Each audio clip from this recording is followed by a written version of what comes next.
요한계시록 7장 1절이 되겠습니다. 2일 후에 내가 내 천사가 땅 내 모퉁이에 선 것을 보니 땅의 사방에 바람을 붙잡아 바람으로 하여금 땅에나 바다에나 각종 나무에 불지 못하게 하더라. 또 봄에 다른 천사가 살아계신 하나님의 인을 가지고 해돋는 데로부터 올라와서 땅과 바다를 해롭게 할 권세를 얻은 내 천사를 향하여 큰 소리로 외쳐 가로되 우리가 우리 하나님의 종들의 이마에 인치기까지 땅이나 바다나 나무나 해하지 말라 하더라. 내가 인맞은 자의 수를 들으니 이스라엘 자손의 각 지파 중에서 인맞은 자들이 14만 4천이니. 아멘. 오늘 오후 시간에는 하나님의 인맞은 종 14만 4천에 대한 오해가 있는 부분, 그 부분을 풀고 진실이 무엇인지를 강의해 드리도록 하겠습니다. 오늘 먼저 인의 비밀을 증거해 드리겠습니다. 하나님 편에서 인치는 역사가 있습니다. 어디서? 네, 하나님 편에서 인치는 역사가 있어요. 그런가 하면 마귀 편에서 표하는 역사가 있습니다. 자, 하나님 편에서 인을 치니까 마귀 편에서도 그걸 모방하고 흉내내기 위해서 표를 하는 역사가 있다는 거예요. 자, 그럼 우리는 어느 편의 역사? 아멘. 우리는 하나님 편입니다. 아멘. 그래서 하나님 편으로 여러분이 오늘 살기로 결심이 됐다면 잘 들어보세요. 이렇게 살아야 돼요. 마음 먹는 것도 하나님 편에서 마음을 가져요. 생각도 하나님 편. 말하는 것도 하나님 편에서 말을 하는. 행동하는 것도 하나님 편에서 행동하라는 거예요. 그래서 저는 무슨 일 만나면 이렇게 생각해요. 야, 이 일을 하나님은 어떻게 생각하실까? 이렇게 생각. 그러니까 누구하고 안 다퉈요. 누구하고 막 언쟁 안 해요. 뭐? 하나님 편으로 생각해 보세요. 하나님이 싸우는 거 좋아하겠어요? 그죠? 네. 그래서 오늘 하나님 편에서 인치는 역사, 마귀 편에서 표하는 역사가 있다. 자, 하나님 편에서 인치는 역사 첫째.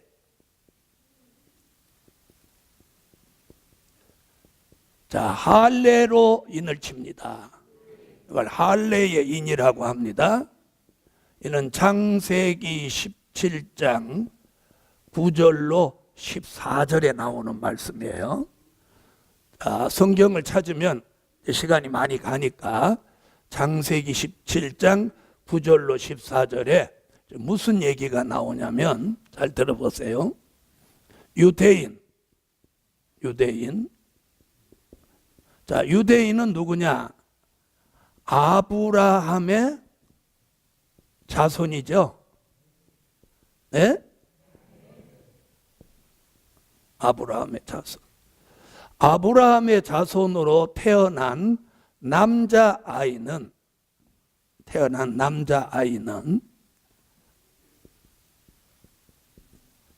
난지 8일 만에 할례를 행합니다. 아멘. 할례를 행하는. 자, 이 할례를 우리 시대에는 뭐라고 하느냐면 포경수술을 말하는 거예요. 포경수술. 그러니까 그 당시는 포경수술이라는 단어가 없습니다. 그렇죠? 그것을 하나님은 뭐라고 했느냐면 할례예요, 할례. 할례. 그래서 유태인의 남자아이는 난지 8일이 되면 할례를 받았어요. 자, 이것이 하나님과 아브라함 후손 사이에 이게 뭐가 되냐면 언약의 표징이라고 그래요. 표징.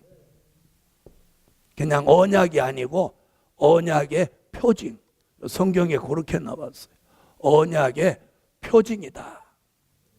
그래서 이 할례가, 이 표가 없는 사람은 아브라함의 자손에서 끊어진다. 끊어진다. 끊어진다. 그러니까 유태인은 이 할례를 꼭 받아야 돼요, 안 받아야 돼요? 받아야죠. 이게 그 당시 법이에요, 법. 자, 그럼 이 할례는 어디다가 쳤느냐? 몸에다가 쳤어요. 몸에다가 할례를 행했어. 자, 그래서 이 할례가 있는 유태인들은 굉장히 자기들이 하나님의 선택받은 선민이라고 하는 자부심과 긍지가 대단했어요. 대단했어요. 그래서 이방인들과는 상종도 하지 않았고 한자리에 앉아서 밥도 먹지 않았어요. 그래서 심지어 이방인들은 개 취급을 했어요. 개 취급. 여러분, 하나님의 아들 예수 그리스도가 오시지 않았으면 우리는 지금도 개예요. 누구 입장에서 말하면, 유태인의 입장에서는 우리는 개야, 개. 개만 또 못한 거지. 개 취급을 했어요. 그런데 하나님의 아들 예수가 오시면서 이게 달라져서 그런 거지. 아멘. 자, 이게 언약의 표징이에요. 그럼 유태인 남자들이 이걸 다 했나요, 안 했나요? 다 했나요, 안 했나요? 다 했어요, 다 했어요. 이걸 다 한 거예요. 다 했어요, 다 했어요. 그런데 이들이, 이 유태인, 자, 이들이 쓰는 언어가 뭐냐면 우리가 소위 원어라고 하는 히브리어를 씁니다. 히브리어, 히브리 글을 쓰고, 그런데 이 원어를 쓰는 이 히브리 사람들이 선지자를 잡아 죽입니다. 그리고 끝에 가서는 독생자 예수를 십자가에 못 박고 그들이 바나바를 풀어달라고 하고 예수를 십자가에 못 박으라고 하고 그의 피값을 우리에게 돌리라고 말합니다. 그러고로 세월이 흘러서 2차 세계대전이 발발하면서 무슨 사건이 벌어졌느냐. 독일의 히틀러가 무슨 생각이어서 그런지 모르지만 유태인들을 철저히 학살을 합니다. 철저히 학살합니다. 그런데 상부로부터 지령이 독일군에게 내려오기를 유태인 남자로 의심이 가는 사람이 보이거들랑 바지를 벗겨봐라. 그러면 몸에 무엇 받은 흔적이 있어? 할례 받은 흔적이 있어. 그 할례 받은 흔적이 몸에 있거들랑 그 놈은 유태인이 아니라고 오리발을 내밀어도 닭발로 잡아와라. 잡아다. 그래서 유태인을 학살하는데 어느 정도 학살을 했느냐? 그냥 죽이지 않고 가스실에다 집어넣어가지고 질식사하게 만들고 그 사람들을 이렇게 눌러 죽였단 말이에요. 눌러 죽였어. 이렇게 눌러. 독일 나치가 이렇게 무섭게 학살을 했단 말이에요. 자, 그럼 보세요. 유태인들이 몸에 할례가 있는 그 표가 하나님이 주신 언약의 표징으로 축복인데 예수를 십자가에 못 박고 핏값을 우리에게 돌리소서 한 그 핏값이 그들로 돌아가면서 히틀러를 통해서 하나님이 유태인을 철저히 학살하는 핏값이 그들에게 돌아갔죠. 복이 변하여 화가 된 거예요. 할례 받은 흔적이 없으면 나 유태인 아니다 당당히 바지를 벗을 수 있는데 바지를 벗으면 유태인은 할례 받은 흔적 때문에 유태인이라는 게 폭로되니까 바지를 안 벗으려고 막 몸부림을 치는. 이것이 역사적으로 있었던 사실입니다. 다시 말하면 하나님이 우리에게 어떤 축복을 해주셨어도 우리가 바르게 하지 않으면 복이 변하여 화가 된다는 거예요. 복이 변하여 화가 된다. 이것이 할례의 인입니다. 그런데 세월이 흘러서 언제부터인가는 대한민국 산부인과도 남자아이는 퇴원시키기 전에 전부 할례를 해서 내보낸단 말이에요. 그건 할례가 아니죠? 유태인이 하는 건 할례고 이방인이 하는 건 포경수술이에요. 무슨 말인지 아시겠어요? 왜 이방인이 하는 건 포경수술이냐? 하나님의 법도를 따라 하는 것이 아니라 그냥 의학적 관점에서 하니까 포경수술이에요. 그리고 이방인들은 그 포경수술을 할례라고 우겨봤자 아무 소용이 없어. 왜? 이 언약은 누구에게 주신 거니까? 아브라함의 자손에게 주신 거니까 이방인들하고는 아무 의미가 없어요. 네. 자, 그러고로 세월이 흘러서 우리는 지금 포경수술과 할례의 의미가 없어졌어요. 그래서 우리가 사도행전을 보면, 자, 바울이 복음을 이방에 전할 때 무슨 사건이 벌어졌어요? 예루살렘 본부에서 할례당과 무할례당이 막 격돌이 일어났어요. 이방인도 할례를 받아야 된다. 이게 할례당. 이방인은 할례를 안 받아도 된다. 이게 무할례당이에요. 자, 그래서 몸에 할례로 인을 쳤는데 이제는 이방인까지도 다 할례야. 그러니까 하나님이 야, 이제 안 되겠다. 다른 거 하자. 그래서 나온 게 성령의 인이야. 아멘. 자, 성경을 찾으세요. 이번 찾아봐야 돼. 에베소서 1장 13절, 고린도후서 1장 22절, 고린도후서 5장 5절. 이게 성령의 인침이에요. 자, 에베소서 1장 13절에 뭐라고 하냐면 이렇게 말해요. 구원의 복음을 듣고 들어야 돼. 그 안에 믿어야 돼. 듣기만 해도 안 돼. 듣고 믿어야 돼. 그런 사람에게 약속의 성령으로 인치심을 주신다는 거예요. 아멘. 자, 구원의 복음을 들어야 돼요. 믿어야 돼요. 그리고 약속하신 성령을 받아야 돼요. 저 뒤에 눈 감으시면 눈 뜨고 졌어요. 응? 나는 눈 감는 꼴을 잘 못 봐. 자, 그래서 성령의 인침을 마음에 받는 거예요. 자, 그런데 할례는 몸에다 쳤으니까 육안으로 보이죠? 그런데 성령의 인은 마음에 쳤기 때문에 육안으로 보이는 게 아니라 성령의 인침 받은 사람의 느낌으로 하는 거예요. 아멘.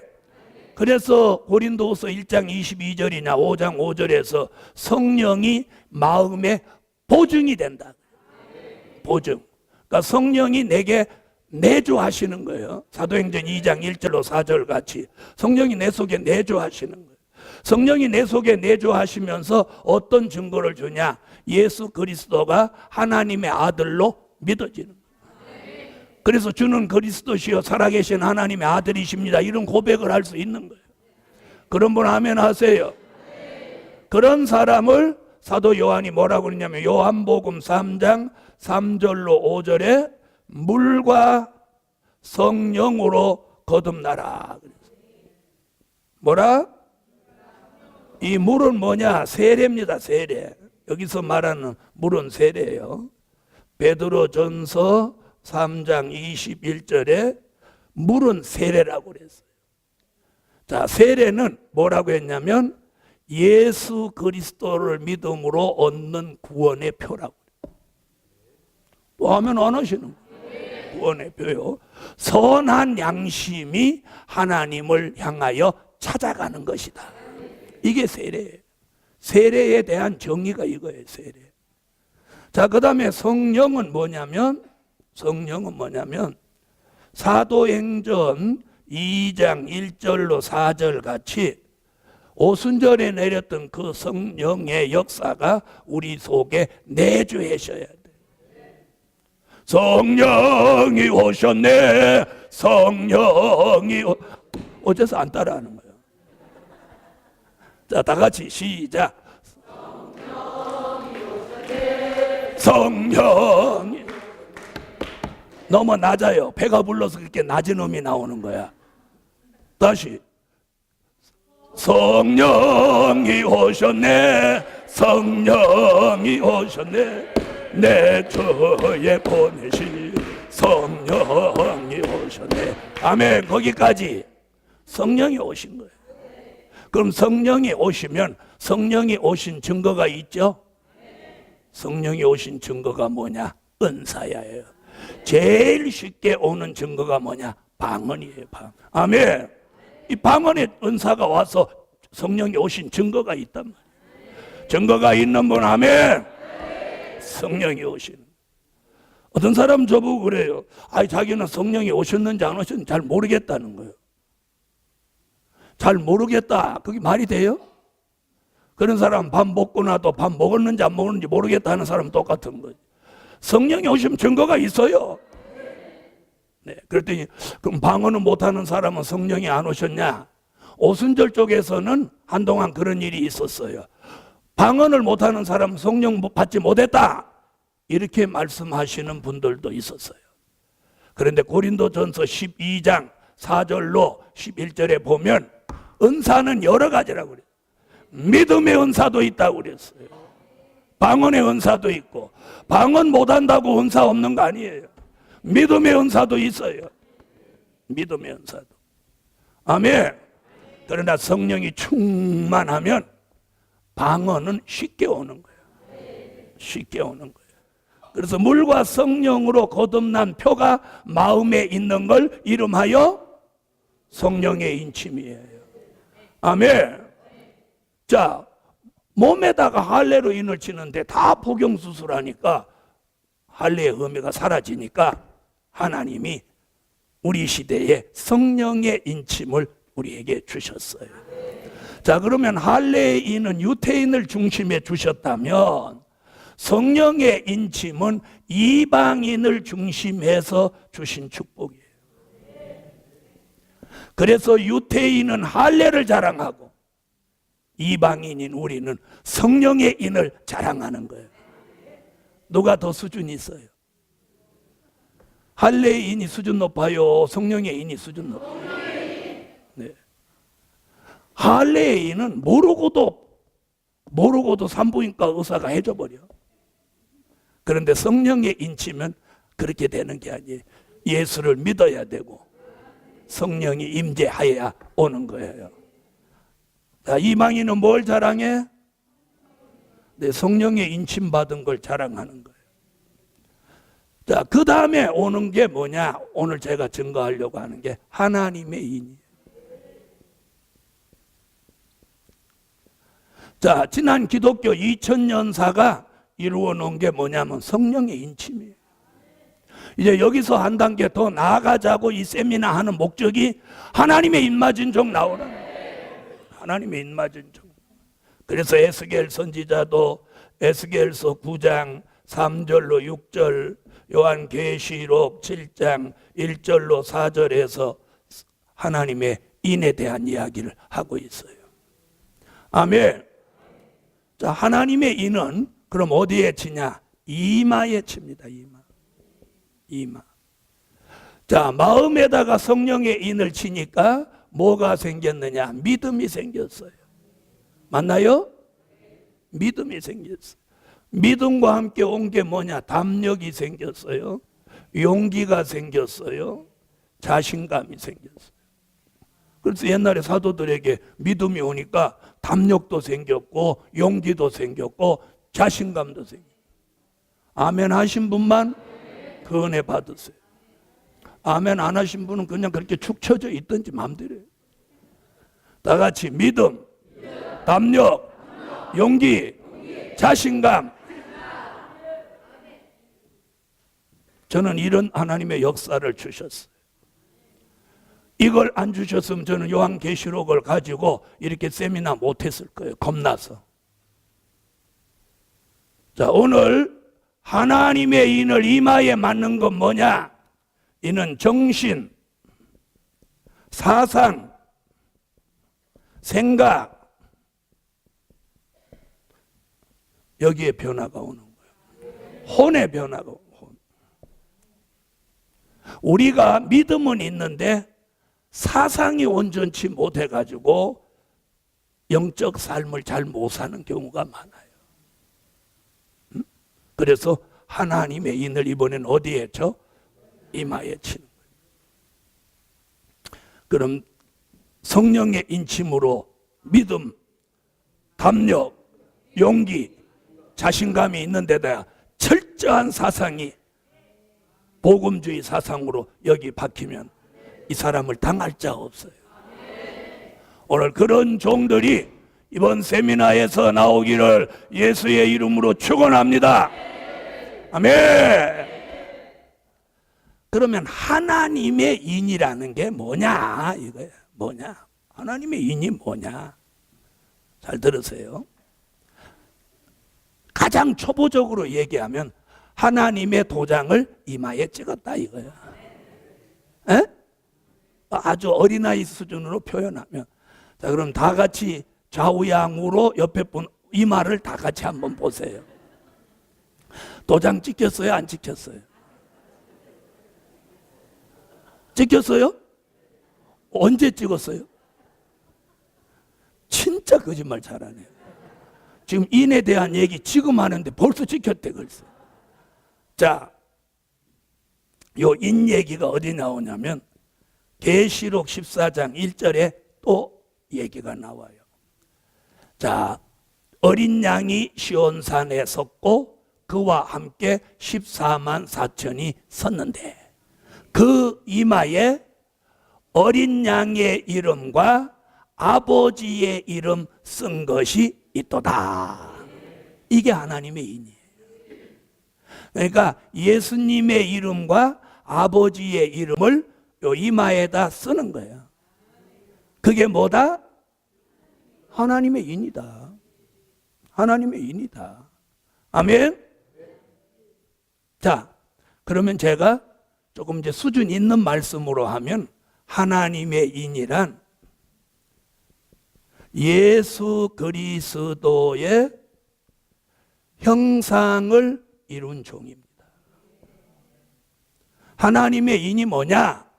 예수 그리스도의 형상을 이룬 표야예요. 아멘. 자, 하나님의 인이 뭐라고요? 예수 그리스도의 형상을 이룬 표. 표. 아멘. 하나님의 인은 예수 그리스도의 형상을 이룬 표야예요. 그래서 성령의 인침이 믿음을 준다면 하나님의 인은 절대적인 사상이 들어오는 거예요. 그게 뭐냐? 백마의 사상이에요. 백마의 사상이란 복음의 절대성이 여기 오는 거예요. 복음의 절대성. 다시 말하면 복음을 위해서라면 죽을 수도 있는 거예요. 죽을 수도 있는 이런 사상이에요. 여러분, 복음을 위해서 죽을 수 있는 분? 아멘. 네, 이렇게 물어보면 다 죽을 수 있대요. 죽을 수 있대요. 그래서 제가 그랬어요. 그럼 집이라도 우선 바로 바치죠. 죽을 거니까. 그러면 아멘 아무도 안 해요. 물어보나 안 보나 제가 세미나 하면서 통계가 그래요. 자신 있게 아멘 하는 사람, 집 있는 사람 없어. 그리고 절대로 집 있는 사람 아멘 하는 거 못 받고. 아멘 해도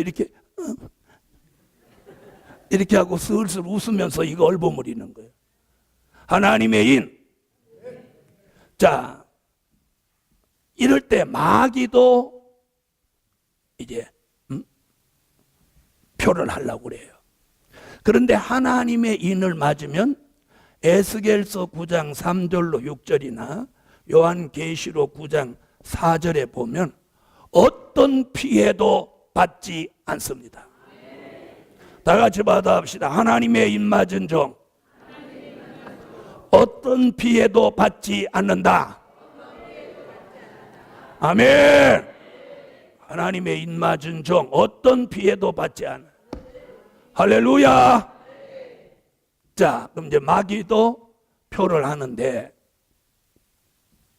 마귀는 무슨 표를 하냐면 제일 먼저 양심의 화인이라는 걸 칩니다. 양심의 화인이라는 걸 칩니다. 디모데전서 4장 1절로 2절을 찾으세요. 여기는 한번 읽어볼 필요가 있어요. 여러분, 이 말씀을 잘 눈여겨보셔야 돼요. 이 내용을 제가 분석할게요.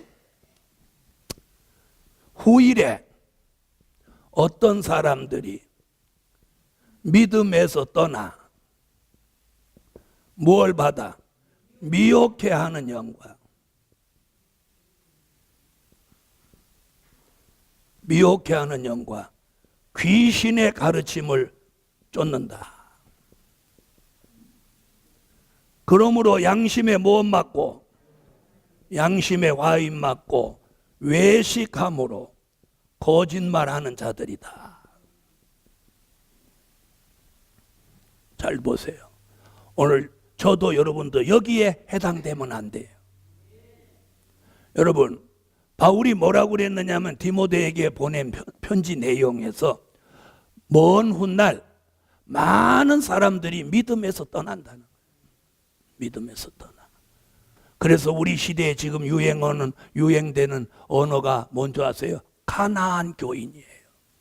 가나안 교인이 누구냐? 교회 안 나가. 가나안, 안 나가. 이 사람 예수 안 믿는다고 안 해요. 교회는 안 나가. 그걸 좋게 말해서 가나안 교인이에요. 그런 교인이 대한민국에 100만이에요. 100만. 사정은 다 있을 수 있죠. 그죠? 그렇지만 마태복음 16장 18절에 베드로야 반석 위에 교회를 세우라. 예수 믿는 사람이 해야 되는 의무가 뭐냐? 교회에 나가서 예배를 드려야 돼. 주일날 교회 가지 아니하고 집에서 드리는 예배는 그건 가정 예배지 교회 공식적인 예배가 아닌 거예요. 무슨 말인지 아세요? 가정 예배 드리고 자신이 주일 지켰다고 생각하면 큰 오산이에요. 후일에 어떤 사람이 믿음에서 떠난다. 믿음에서 떠나. 교회 떠나. 우리나라 사람은요, 교회를 떠나면 믿음 없는 거예요. 믿음 사라지는 거예요. 왜 그러냐? 미국 사람들은 뼛속까지 기독교인이에요. 골수에까지 기독교인이에요. 무슨 말인지 아세요? 우리나라 사람은 아니에요. 이제 기독교 100년밖에 안 됐어요. 자, 그래서 믿음에서 떠나자마자 오는 게 뭐냐? 미혹해하는 영이 들어오는 거예요. 그리고 그 다음부터 성령이 가르쳐야 될 사람이 귀신이 가르치는 거예요. 여기까지 오면 무슨 일이 생겨요? 양심의 화인을 맞는 거예요. 양심의 화인을 맞으면 일어나는 현상이 뭐냐? 잘 들으세요. 회개가 안 되는 거예요. 회개가 안 되고 양심의 가책을 못 받아요. 양심의 가책이라는 게 없어지는 거예요. 이게 무서운 사실이에요. 여러분, 회개가 나옵니까? 성령이 여기 계시면 뭘 잘못하면 양심의 가책을 받는 거예요. 여기가 막 껄끄럽고 여기가 불편하다 이 말이에요. 그죠? 불편하니까 어떻게 해요? 후회하고 바로 회개 들어오는 거예요. 그죠? 그런데 회개가 안 되고 양심의 가책이라는 게 없어지면 이 사람은 양심에 화인 맞은 사람이에요. 그 다음에 오는 게 뭐예요? 외식. 나가서 식사하는 외식이 아니고 사람을 의식하고 사는 삶이 외식이에요. 하나님을 의식하고 살아야 되는 사람이 자꾸 사람의 눈, 사람의 말, 내가 이렇게 행동하면 사람들이 날 뭐라고 할까? 내가 이렇게 행동을 하면 교단에서는 뭐라고 할까? 이런 생각을 가지고 있는 게 외식이에요. 우리가 내가 이렇게 하면 하나님은 어떻게 보실까? 이런 생각을 가지고 사람을 의식하고 사람 때문에 내가 뭘 못하는 건 아주 외식하는 사람이에요. 그 다음에 오는 게 뭐냐? 거짓말이에요. 그래서 계시록에서 보면 말을 지어내는 자, 거짓말하는 자는 다 지옥에 간다. 그래서 이 마지막 때에 거짓 없는 삶을 살아야 돼. 거짓말은 또 거짓말을 만들어내는 거예요. 그리고 나중에는 거짓말을 해도 가슴도 안 떨려요. 자, 이것이 양심의 화인 맞은 거예요. 자, 그러면 지금 제가 양심의 와인을 어떤 줄에다가 맞췄었나요? 예? 요 줄에 맞췄었는데 또 여기다 마귀 편에다 맞췄었다. 어떤 줄에다 맞췄었어요? 성령의 인침. 그러니까 성령의 인침이냐 양심의 화인이냐 어느 쪽? 오늘 대답 안 하신 분은 이쪽으로 갈 수도 있으니까 대답하든지 말든지 알았어요. 성령의 인침이요 양심의 화인이요? 성령의 인침. 성령의 인침을 받은 사람은 양심의 화인 안 맞아요. 그러니까 오늘 여기 오신 분은 안심해도 돼요. 그리고 어디에서 떠나지만 않으면, 믿음에서 떠나지만 않으면 양심의 화인 맞을 확률은 제로예요. 제로. 자, 그럼 우리가 예수 버리고 믿음에서 떠날 확률이 있어요, 없어요? 예? 아무 말도 안 하시는 분은 지금 뭐 생각하고 아무 말도 안 하는 거예요? 없습니다 이렇게 해야지. 아무 말도 안 하시는 건 확률이 뭔가 있다는 얘기요? 아이고 너무 그러지 마세요. 점심을 많이 먹었더니 자꾸 울렁거려요. 자, 양심의 화인 맞은 사람이 한 단계 더 나가는 게 뭐냐? 짐승의 표입니다. 짐승의 표 666이에요. 양심의 화인 맞은 사람은 반드시 짐승표를 받게 돼 있어요. 무슨 말인지 아세요? 반드시 짐승표를 받게 돼 있어요. 왜? 짐승표의 초기 단계가 양심의 화인이에요. 그러니까 양심의 화인 맞고 끝나는 게 아니에요. 양심의 화인 맞고 끝나는 사람은 죽으면 끝나. 에? 짐승표 받기 전에 죽어버리면 끝나는데 안 죽으면 꼭 짐승표를 받게 돼요. 짐승표 얘기는 어디서 나오냐면 계시록 13장 16절로 18절에 나오니까 다 같이 한번 찾아보세요. 자, 여러분, 이 짐승표는 말도 많고 탈도 많았던 거예요. 자, 그럼 들어보세요. 이 그림을 보여드리면서 설명을 해야 쉽게 이해할 수 있어요.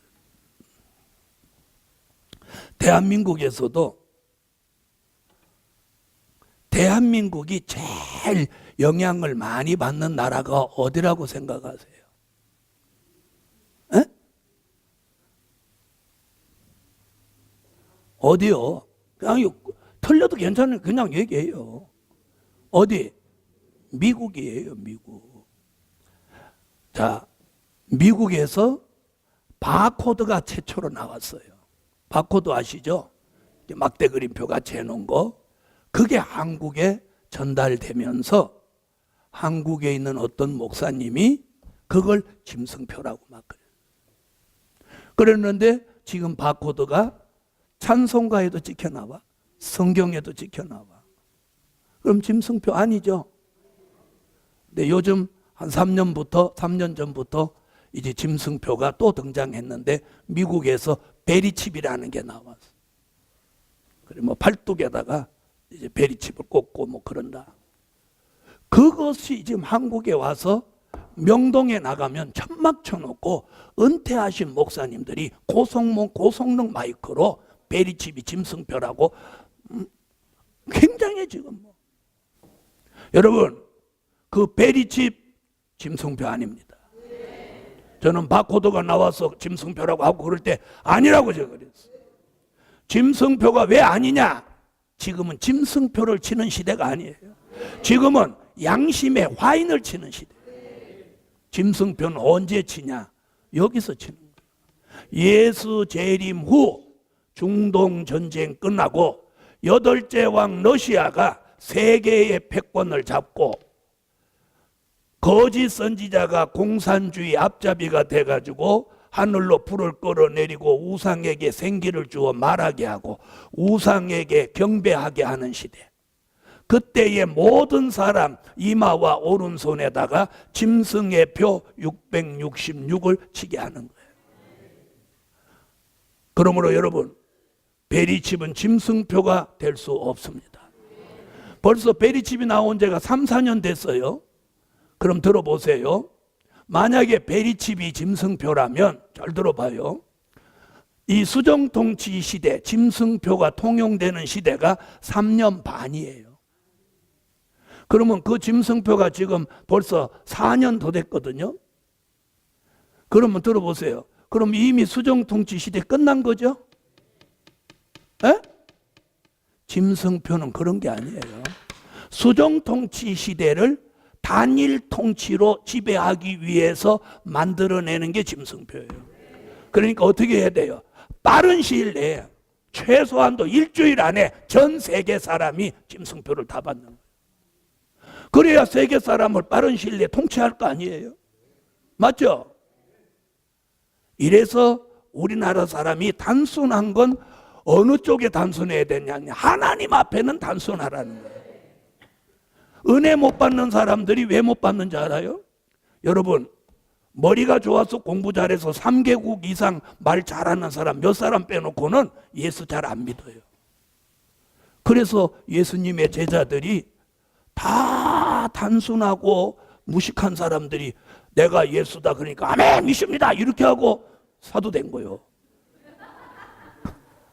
어떤 제자가 예수님한테 또박또박 따지면서 말대답하면서 육가 원칙에 의해서 예수가 하나님의 아들이심을 나타내십시오 따진 사람 있어 없어? 없죠?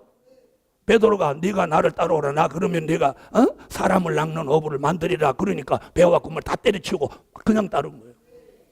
만약에 지금 짐승표가 나왔다면 우리는 끝장난 거예요. 어디 들어갔으니까? 수정통치 들어가. 알아달라고 일하는 거 아니에요. 왜? 주의 재림이 임박에 오고 있어요. 주의 재림이 임박에 오고 있어요. 왜? 제가 아까 오전에 뭐라고 했어요? 8째 왕이 등장했어요. 2014년에 8째 왕이 등장해가지고 크림공화국을 먹어버렸어요. 그리고 푸틴이 큰 소리를 지금 치고 나오고 있는 거예요. 그 말씀이 다니엘서 7장 7절에 보면 작은 뿔이 큰 목소리로 말하더라 그랬어요. 여러분, 푸틴을 눈여겨보세요. 푸틴은 어떤 사람입니까?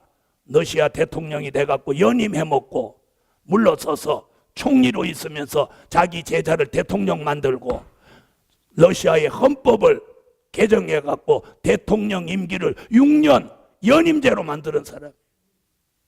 이제 대통령 된 지 1년밖에 안 됐어요. 그 다음에 대통령 선거 당선됐는데 사람들이 부정선거라고 막 떠들으니까 얼마나 푸틴이 대단한 사람이야. 그러면 재선거하자. 딱 내려놓고 재선거하는 거예요. 그랬더니 또 당선됐어. 그러니까 데모할 수 있어요? 못해요? 못하죠? 다 깨갱깽한 거야. 도리어 푸틴의 영향력을 더 확실히 해줘 버린 거예요.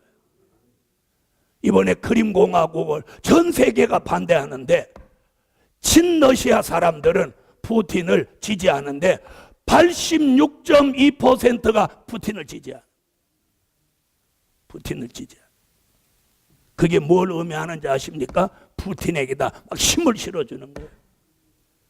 그래서 세계 도처에 있는 러시아, 친러시아 사람들이 지금 다 들고 일어나는 거예요. 그런데 성경은 뭐라고 하느냐? 이제 러시아에다 힘을 실어줘서 10개 나라가 러시아를 추종하고 나오는데 이걸 성경에서 열불이라고 하는 거예요. 이미 오래전에 많은 종들이 열불을 이시공동체, EU 국가라고 했던 거예요. 그때 저는 아니다. 계시록 17장 12절로 13절에 보면 8째 왕이 나오기 전에는 열불은 아직 나라를 얻지 못하였다고 했다. 아멘? 계시록에 그런 답이 다 있단 말이에요. 그 계시록을 어중간하게 보니까 오답이 나오는 거예요. 정확하게 보면 정답이 나오는 거예요. 여러분, 8째 왕 러시아가 앞으로 힘을 얻어 나옵니다. 몇 년 동안 준비했다고요? 23년 동안 준비했어요. 이번 크림공화국을 먹으면서 8째 왕이 등장했습니다. 그래서 제가 얼마 전에 주일날 밤 설교에 8째 왕의 등장이라는 설교를 했어요. 8째 왕이라는 말은 뭐냐? 이제 8번째 나라가 세계의 패권을 잡는다, 이런 뜻입니다. 아멘. 자, 그래서 짐승표는 여기에서 나오니까 우리가 주님을 영접하기 전까지는 짐승표는 없습니다. 할렐루야. 자, 앞으로 몇 년 안 돼서 베리칩은 짐승표가 아니라는 증명이 되고 유야무야 들어갑니다. 무엇같이? 바코드같이. 아멘. 자, 그 다음 그거 들어가면 끝날 것 같지만 또 다른 것이 짐승표라는 말 또 하고 나옵니다. 왜 그러냐? 미혹이니까. 자, 비진리는 언제나 진리를 훼손할 목적으로 나오는 거예요. 이해되셨어요? 자, 그러면 들어보세요. 왜 짐승표는 666이냐? 자, 첫 번째 6은 용의 수고, 두 번째 6은 짐승의 수고, 세 번째 6은 거짓 선지자의 수입니다. 자, 보세요. 이렇게 옆으로 수평으로 놓아도 1, 10, 100 이쪽으로 갈수록 단위가 높죠? 그죠? 이 666은 마귀수가 6입니다. 맞나요? 안 맞나요? 하나님의 수는 실수, 마귀수는 육수죠. 첫 번째 6은 용의 수예요. 용. 계시록 12장 7절로 9절에 용은 옛뱀 마귀 사단입니다. 짐승은 요한 계시록 13장 1절로 10절에 공산주의입니다. 그 다음에 거짓 선지자는 계시록 13장 11절로 18절에 떨어진 별입니다. 이 용과 짐승과 거짓 선지자를 이름하여 뭐라고 하냐? 대적의 3세력이라고 합니다. 이들이 이 세 부류의 세력이 힘을 합하여서 만들어내는 나라가 수정통치 짐승의 나라고, 이 세 세력이 만들어내서 수정통치를 지배하기 위하여 통치 수단으로 만들어낸 게 짐승표 666인 거예요. 알아들으셨어요? 자, 보세요 이제. 그래서 하나님 편에서 할례로 인을 치는 시대가 있었고 또 성령의 인을 치는 시대가 있었어요. 그러면 그 시대가 지나면 그 일은 의미가 좀 떨어져요.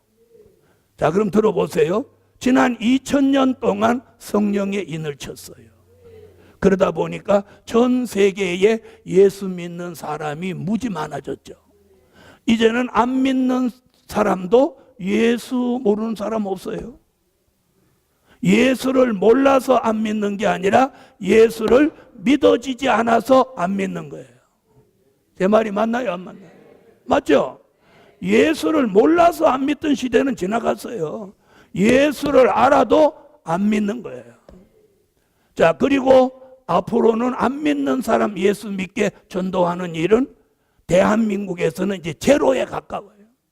확률이.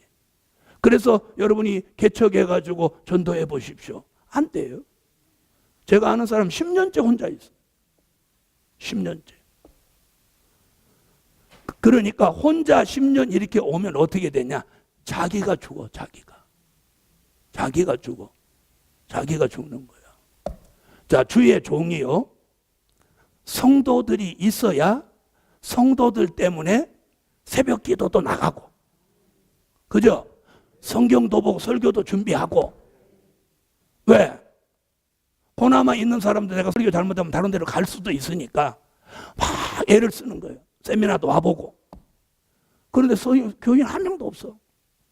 10년째 없어. 그럼 어떻게 되냐? 뭐 이래도 안 되고 저래도 안 되니까 뭐 되는 대로 가지 뭐. 자기도 새벽기도 안 나가는 거예요. 한 번 안 나가, 두 번 안 해. 이렇게 하면 어느 날 아무 생각이 없는 거예요. 이걸 뭐라고 하느냐? 영적 감각과 영적 기능을 상실하게 되는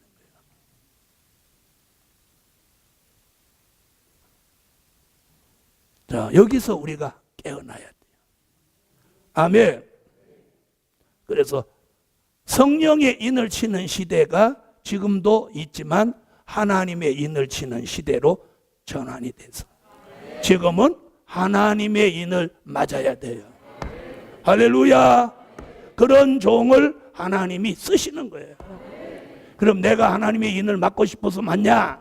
아니, 하나님이 지명해 놓았어요. 하나님의 인 맞을 종은 이미 얼마로 예정해 놓았어? 14만 4천으로 예정이 돼 있어요. 14만 4천으로 예정. 이 사람을 요엘 선지는 요엘서 2장 29절로 30절에 남종과 여종이다 그랬고, 이사야 43장 1절에는 지명했다 그랬고, 말라기 3장 16절로 17절에서는 특별한 소유로 삼았다고 그랬고, 요한계시록 1장 1절에서는 반드시 속히 될 일을 보이실 종이라고 그랬고, 계시록 7장 1절로 4절에는 하나님의 인맞은 종이라고 그랬고, 계시록 10장 7절에는 하나님의 비밀을 깨달은 종이라고 했어요. 이런 종은 하나님의 섭리 가운데 이렇게 지명해 놓았어요. 그래서 그 종은 어느 날 때가 되면 하나님이 그 종을 딱 지명해서 부르셔서 마지막 다시 예언하는, 추수하는 종으로 쓰시는 거예요. 그런 때가 되면 어느 날 갑자기 선지서와 계시록에 관심이 막 생기고, 그것이 막 궁금해지고 알아지고 들려지고 보여지고 믿어지고, 아멘, 열려지고 이러는 거예요. 아멘. 그러므로 우리는 양심의 와인이나 짐승표로 가면 안 되고, 우리는 성령의 인침받은 데까지 왔어요. 이제는 하나님의 인맞은 종의 반열로 나아갑시다. 아멘. 자, 이번에는 하나님의 인맞을 종의 자격을 설명해 드립니다. 아멘. 자, 하나님의 인을 맞으려면 인맞을 종의 자격이 있어야 돼요. 자격. 제가 요즘 잠깐 보겠습니다.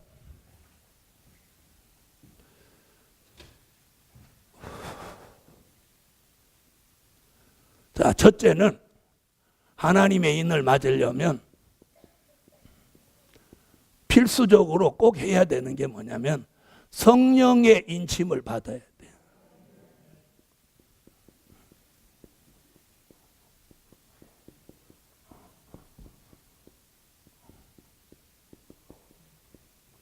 뭘 받아야 돼? 성령의 인침을 받아야 돼. 에베소서 1장 13절, 고린도서 1장 22절, 고린도서 5장 5절 같이 성령의 인침을 받아요. 할렐루야.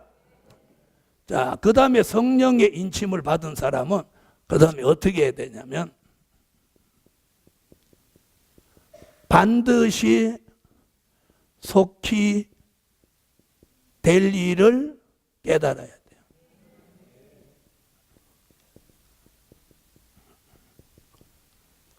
반드시 속히 될 일을 깨달아야 한다. 자, 그럼 지금까지 우리가 깨달은 건 된 일이에요, 될 일이에요? 된 일이죠? 이제는 될 일을 깨달아야 돼요. 될 일은 뭐예요? 선지서와 요한계시록이에요. 여러분, 지난 2000년 동안 다 성경을 증거했는데 이제 증거하지 못하고 남겨둔 게 뭐냐? 선지서와 요한계시록. 이사야로부터 말라기까지 16명의 선지자가 예언해 놓은 말씀이 이제 요한계시록 같이 이루어지는 걸 이제 그걸 전해야 된다. 아멘. 자, 세 번째는 어떤 일이냐면 하나님의 비밀을 깨달아야 한다. 아멘. 요한계시록 10장 7절 같이 하나님의 비밀을 깨달아야 해요. 하나님의 입맞을 종의 자격은 하나님의 비밀을 깨달아야 해요. 자, 그러면 그동안까지 우리가 알고 있던 비밀은 뭐냐? 천국의 비밀, 그리스도의 비밀이에요. 천국의 비밀은 마태복음 13장 10절로 11절이에요. 유대인들에게는 천국의 비밀을 아는 것이 허락되지 아니하였고 사도들에게만 천국의 비밀을 아는 것을 허락하셨어요. 아멘. 그럼 천국의 비밀이 뭐냐? 예수님이 세상에 오셔서 마지막 3년 동안 마태복음 5장 1절부터 심령이 가난한 자는 복이 있나니 천국이 저희 것이며 이러면서 산상보훈으로 시작해서 3년 동안 주옥같이 쏟아내신 그 말씀이 천국의 비밀이에요. 아멘. 그리스도의 비밀은 에베소서 3장 3절로 4절에 누구에게 보여줬느냐면 천국의 비밀은 사도들에게, 그리스도의 비밀은 사도 바울에게 보여줬어요. 자, 에베소서 3장 3절로 4절에 뭐라고 그랬느냐면 계시에 관하여서는 내가 대강 기록했는데 내가 기록한 것은 너희가 읽으면 그리스도의 비밀을 내가 깨달은 것을 알 것이다. 그럼 그리스도의 비밀은 뭐냐? 예수님의 탄생, 십자가, 부활, 승천, 이것을 바울이 말한 게 그리스도의 비밀입니다. 아멘. 다시 말하면 예수님의 생애 동안에 일어난 이 사건을 그리스도의 비밀로 보는 거예요. 그런데 오늘 증거하는 이 하나님의 비밀은 누구에게 보여줬어요? 사도 요한에게 보여줬어요. 아멘. 그 사도 요한에게 보여준 하나님의 비밀. 그럼 사도 요한에게 보여준 하나님의 비밀은 뭐냐? 앞으로 미래에 될 일을 다른 쪽으로 말한 게 하나님의 비밀이란 말이에요. 아멘. 자, 그게 뭐냐면 앞으로 환란이 온다는 거예요. 환란 후에 재림 후에 심판 후에 천년왕국 후에 무궁천국. 자, 한번 보세요. 자, 우리 앞에 다가오는 미래는 내가 알고 가든지 모르고 가든지 이런 일은 우리 앞에 닥쳐오게 돼 있어요. 내일 일을 내가 알든지 못하든지 내일 가면 내일 일이 내 앞에 닥쳐와. 맞죠? 그러면 내 앞에 닥쳐오는 일들이 크게 두 가지인데 나쁜 일과 좋은 일이 오는 거예요. 그런데 성경을 통해서 다가오는 미래를 알고 간다면 나쁜 일은 피해갈 수 있고 좋은 일은 참여하여 복을 받을. 그래서 미래를 준비했던 사람이 누구예요? 노아의 가족이에요. 홍수로 심판할 걸 하나님이 깨우쳐 줘서 방주를 만들고 그들은 방주 안에서 구원받을 수 있었던 거예요. 그래서 환란이 오는 미래, 재림, 심판, 천년왕국, 무궁천국이 오는 미래. 아멘. 그래서 5월달 성회가 주제가 이겁니다. 하나님의 비밀을 듣고 복 있는 사람이 되라. 그 하나님의 비밀이 뭐냐? 환란이 오는 미래. 그래서 첫날 저녁에는 환란에 대해서, 둘째 날은 재림에 대해서, 셋째 날은 심판에 대해서, 넷째 날은 천년왕국에 대해서, 다섯째 날은 무궁천국에 대해서 5월달 성회 때 이걸 쫙. 아멘. 그래서 이 하나님의 비밀을 깨달은 종이 무엇 맞을 자격이 생겨. 하나님의 인을 맞을 자격이 생긴. 그 다음 네 번째는 작은 책을 꿀같이 먹어야 한다. 아멘. 작은 책을 꿀같이 먹어야 해요. 계시록 10장 8절로 10절, 에스겔서 3장 1절로 3절. 자, 오늘 여러분이 이 세미나 마치고 돌아가실 때 받아가실 책 이름이 작은 책. 하나님의 비밀 작은 책. 할렐루야. 이따 잊어버리지 마시고 한 권씩 받아가세요. 또 돌아와서 하나 더 받지 마시고. 자, 작은 책이 뭐냐? 여기다 그렇게 썼어요. 작은 책이란 부피나 크기가 작아서 작은 책이 아니라 요한계시록을 다르게 명칭한 것이다. 아멘. 그러니까 작은 책은 요한계시록을 다르게 명칭한 것이 작은 책. 그래서 요 책 안에 요한계시록 1장 한 장을 여기다가 설교로 다 묶어놨어요. 이런 책이 2권, 3권, 4권 이렇게 해서 22장까지, 이게 몇 권이 될지 모르지만 22장까지 계속 가서 요걸 이제 딱 완결을 지으면 요한계시록으로만 완성된 설교집이 되는 거예요. 아멘. 자, 그 다음에 다섯 번째는 청량을 받아야 한다. 뭘 받아요? 청량을 받아야 돼. 청량. 요한계시록 11장 1절에 보면 청량을 받아야 되는데, 심령의 성전이 이루어졌는지, 심령의 제단이 이루어졌는지, 그리고 경배하는 자가 됐는지 청량해 본다는 거예요. 아멘. 여러분, 우리가 유형적인 성전은 자랑할 게 못 됩니다. 저도 성전이 필요해서 8년 기도하고 이 성전을 주셔서 왔지만, 이 성전보다 더 중요한 게 뭐냐? 내 마음의 성전이에요. 마음의 성전. 이 성전이 아무리 아름답다, 솔로몬 성전에 비하면 이건 아무것도 아니에요. 솔로몬 성전에 다락방 하나만 또 못해요. 네?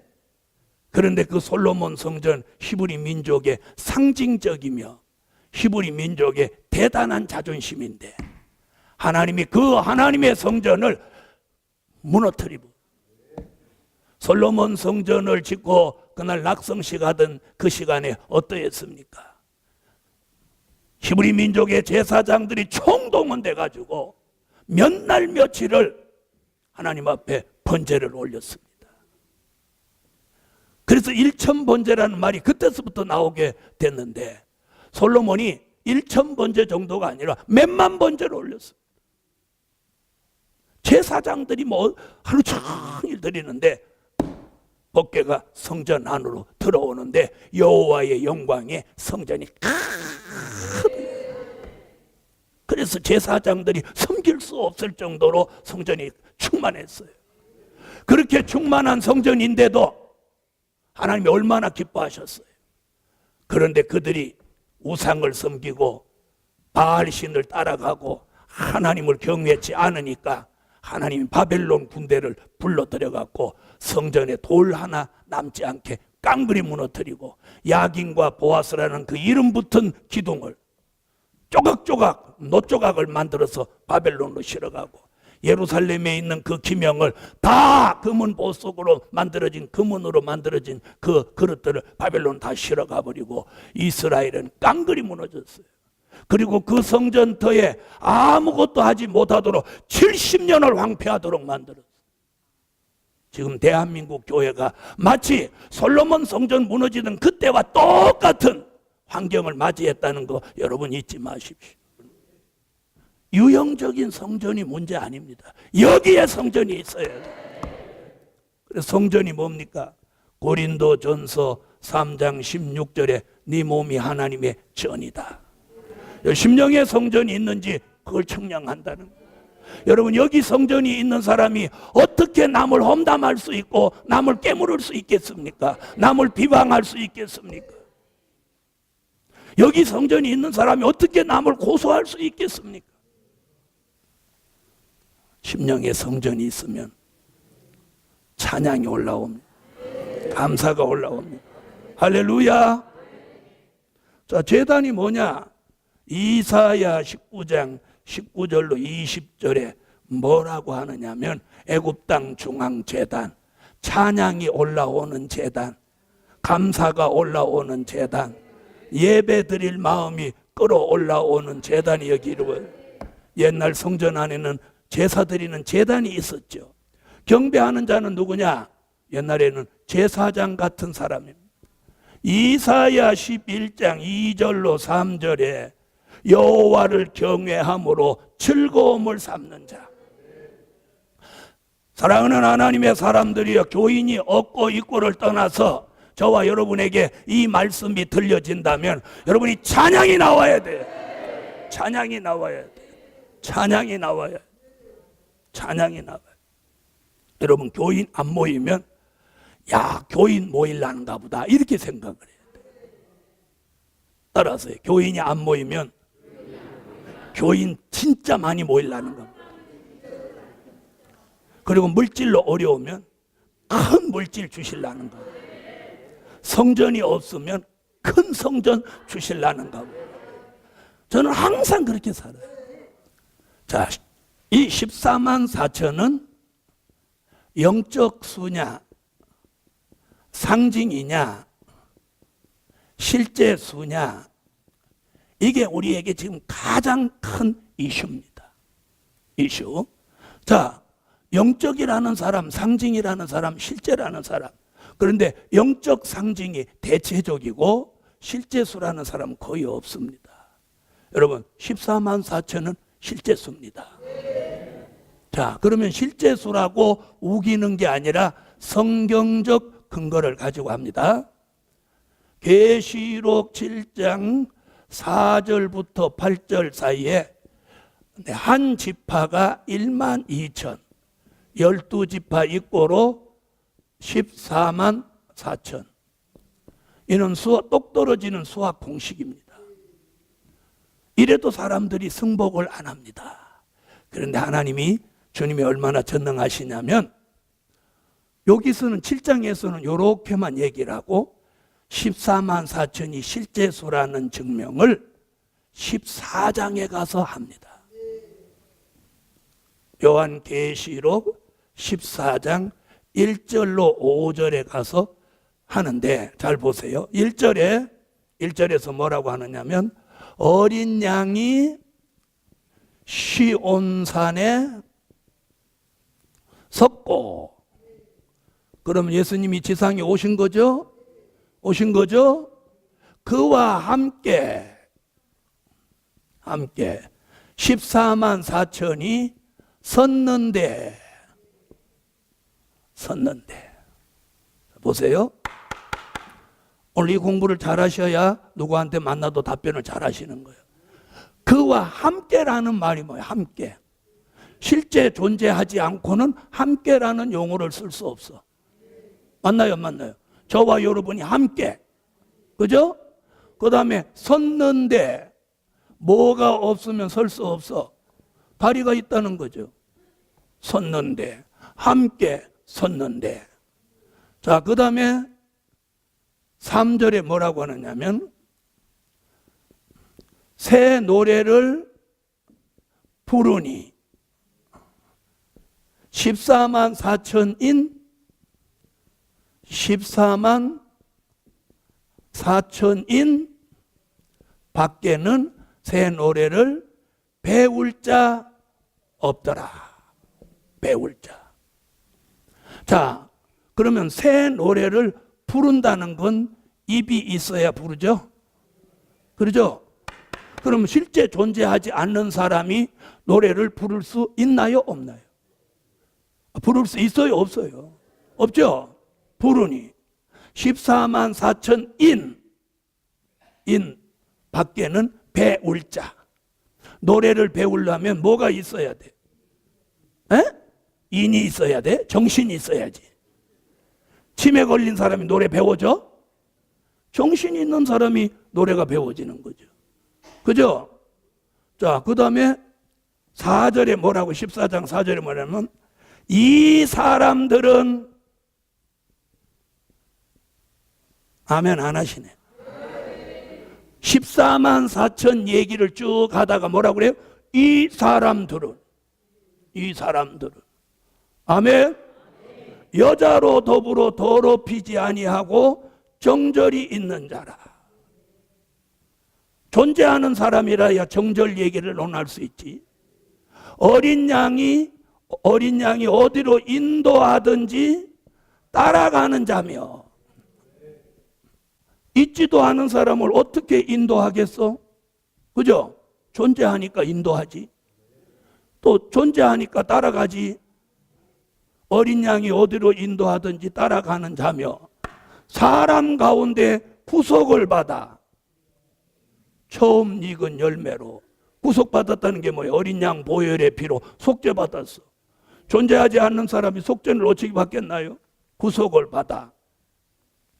그 다음에 뭐라고 그랬어요? 처음 익은 열매로 하나님과 어린 양에게 속한 자들이니. 속한 자. 그래 놓고 4절로 5절에 가서 뭐라고 그래요? 그 입에 못 없고 거짓말이 없고 흠이 없는 자들이더라. 4절에 뭐라고 했어요? 이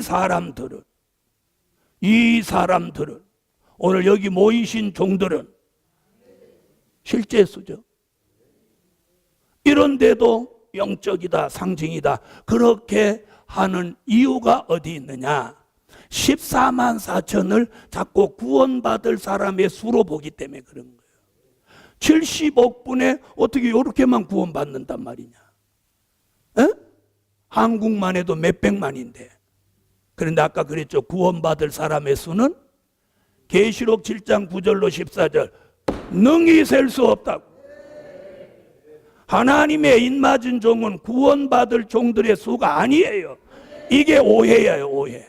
진실은 뭐냐? 다시 예언할 종들이라는 거예요.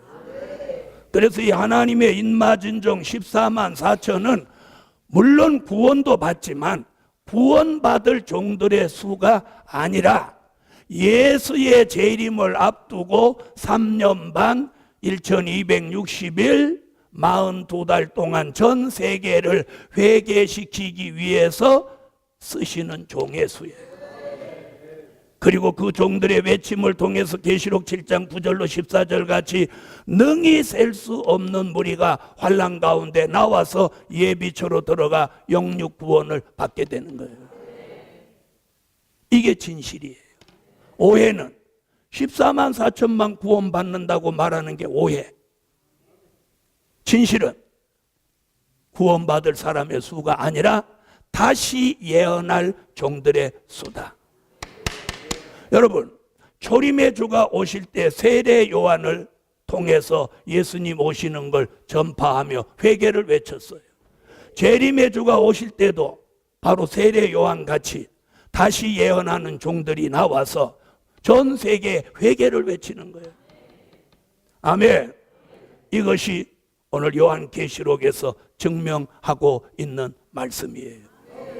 자, 다음 달에는 이제 뭘 말씀드리려고 하느냐면, 자, 인맞은 종의 사명. 자, 할례의 인이나 성령의 인은 인치는 곳이 없는데 계시록 7장 1절로 4절에는 하나님의 인은 인치는 곳이 있어요. 그 인치는 곳이 어디냐? 그 다음에 인맞은 종은 이스라엘 12지파라고 했는데 육적 이스라엘에서 나오는 거냐? 아니면 영적 이스라엘에서 나오는 거냐? 그 다음에 성경에서 영적 이스라엘은 존재하는 거냐? 그 다음에 영적 이스라엘이 되려면 어떻게 해야 되는 거냐? 이런 말씀들을 다음 달에 또 증거하도록 하겠습니다.